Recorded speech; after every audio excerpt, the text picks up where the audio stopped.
From a development perspective, what countries are the top countries ruling in solar development in Europe these days? And maybe you can refer a bit from the Central Eastern Europe point of view, which are the most developed countries in terms of investments into renewables in general and solar especially. Thanks very much for that question. Maybe to start with Europe in total, we installed some more than 56 gigawatt of solar last year overall in Europe. And the good thing about it is that more and more countries are deploying a lot of solar. So we have more and more countries. I think it's around about 20 countries by now, which is installing more than 1 gigawatt per year, which is great. You can also have a look at our reports where we're detailing it. Now, your question, which countries are leading the charge when it comes to solar? For sure, there's some front runners like Germany, like Spain, who are always the top countries in the last years, who have been the top countries in the last years, deploying a lot of solar and several gigawatt. Netherlands is also a very strong country, Italy. If we're looking more to the eastern part of Europe, Poland is one of the countries which are again and again surprising everyone. But also Romania has been last year in particular installing a lot of solar with a very strong rooftop segment, 1.5 gigawatts, and also some utility scale solar. So it's really great to see how much solar has been installed in Romania in the last year in particular. So now we need to keep up the pace and make sure that Romania will be installing solar big times also going forward. What do you think about the raw material prices of the late period? How did this evolve, and where are they coming from? Especially, is there anything you can do to produce more in Europe? Indeed, that's a very relevant question, because it is true that more than 80% of the solar panels that we're using in Europe are coming from China. So we need to make sure that Europe is more resilient, and that supply chain disruptions are not impacting our energy transition. Now, we are very happy that China has been investing in the industry, and it's part of the reason why the solar panel prices have gone down so rapidly, which was good for the energy transition in Europe. But now we need to really make sure that we're producing again in Europe as well. We are having a goal to having at least 30 gigawatt of solar manufactured again in Europe. Just to put that a little bit in perspective, so we do think that the European market anytime soon will be a 100 gigawatt market.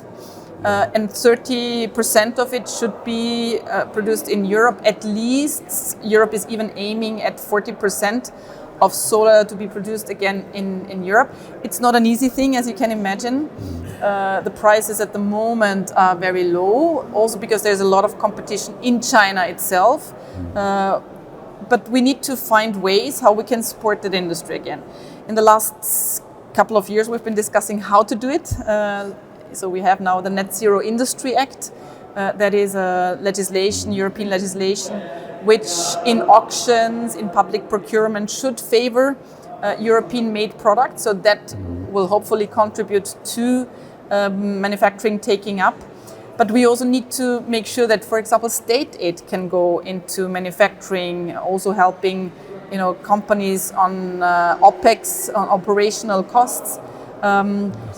And we need to, from our perspective, shape a new instrument, Solar Manufacturing Bank, which could help, closing the gap in between the costs of Chinese products and the costs of European products. At the moment, it's double the price. To make sure that we can scale up. I mean, at some point, European manufacturing should be able to compete globally again.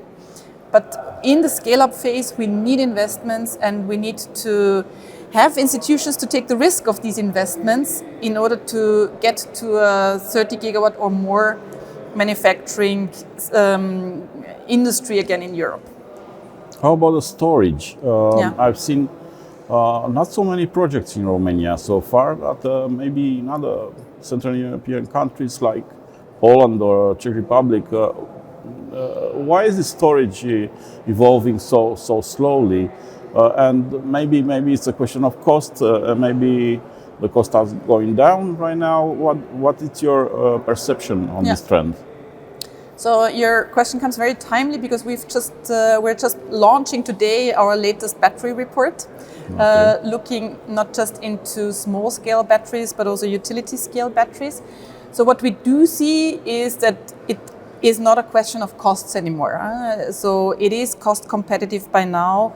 I was just mentioning this morning that if you combine solar and batteries, by now the prices are lower than any gas peaker that could come in when it comes to flexibility. So it's not a question of costs anymore, but it is a question of regulatory environment. There's a lot of countries where you're still taxed twice with storage. One as a generator and one as a generator and one as storing. There's a regulatory framework which is not remunerating all the services that storage can bring, that the storage can really play on the markets, provide ancillary services, getting remunerated for that, and not just be a dumb storage of electricity. So that is still an issue. And then we would like to see much more auctions, which are not just auctioning solar, but solar plus storage. And we want to see more projects where you are combining solar plus wind, solar plus storage, or all the three together, because that makes sense and that is providing the 24/7 renewable electricity that we do need. So it's not a question of costs anymore, but it's a question of regulatory environment and incentivizing the uptake of storage. And you mentioned it very well. We see some countries, and that's what we're also saying in the report, that are taking up storage already. But there's a lot of countries which are still lagging behind. A lot of countries also not even having any storage or flexibility goals in their national energy and climate plans. So that needs to change. Yeah, Romania has negative prices. Yeah. And also there's a bloodbath on a balancing market, especially if you're... No, definitely. And solar investors are having more and more troubles, even with low panel prices, because of the investment environment, but then also because of more and more solar entering the energy markets, which is deteriorating the business case. And the only thing that can help both the grid challenges that we are facing, but also the business case for solar investors, is getting in flexibility, getting in storage big times, because by now it's in the costs. We just have to do it. Yeah, we see also a lot of prosumers. The prosumer segment is developing very fast in Romania. What can you tell me about the other countries of Central and Eastern Europe, and maybe about the schemes, because we are supporting the prosumers with about 90% of their investments right now. What other countries are offering such a generous scheme for prosumers? There's a number of countries throughout Europe which are supporting prosumers. I think it is important because we need to bring the benefits of renewables to consumers. Very often it's not the costs overall which are the bottleneck, but it is upfront investments for consumers, and this is sometimes the challenge. And this is where indeed schemes like the ones that you're mentioning are coming in. We just need to make sure that we're not after a while stopping these schemes again, which is causing major disturbances of the uptake. And it will pay off in the longer run, and I think it's very wise investments. And we see, countries all over Europe having these kind of schemes, but also more and more countries which are also looking in adapting schemes in order to incentivize consumers that they're not just feeding in solar into the grids, because this is causing grids obviously to face challenges of getting all these renewables into the grids, but more and more schemes which are combining it with incentivizing using electricity yourself, storing it, combining it also with storage, and making sure that you're responsive to whether there's huge demand or not for solar. and for other renewables. How can we promote the demand response and centers of energy formed by a few clients, small energy centers and on demand response? How can we lobby for that to develop faster? In Romania, there's a lot of talk about demand response. However, generated distribution is not yet a fact. We have very shy investors coming to the market.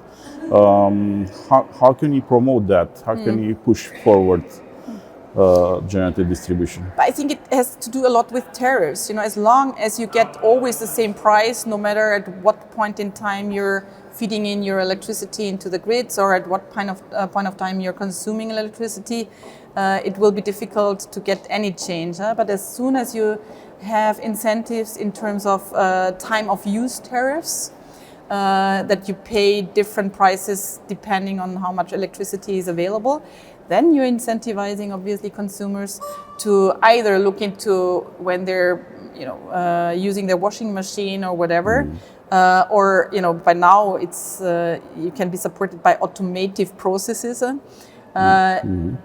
and whether you are having storage in order to help you shift your consumption, and so on and so forth. And these are kind of things that we need to see in order to make people move and make people react to the markets. My last question is about the contracts for difference, CFDs.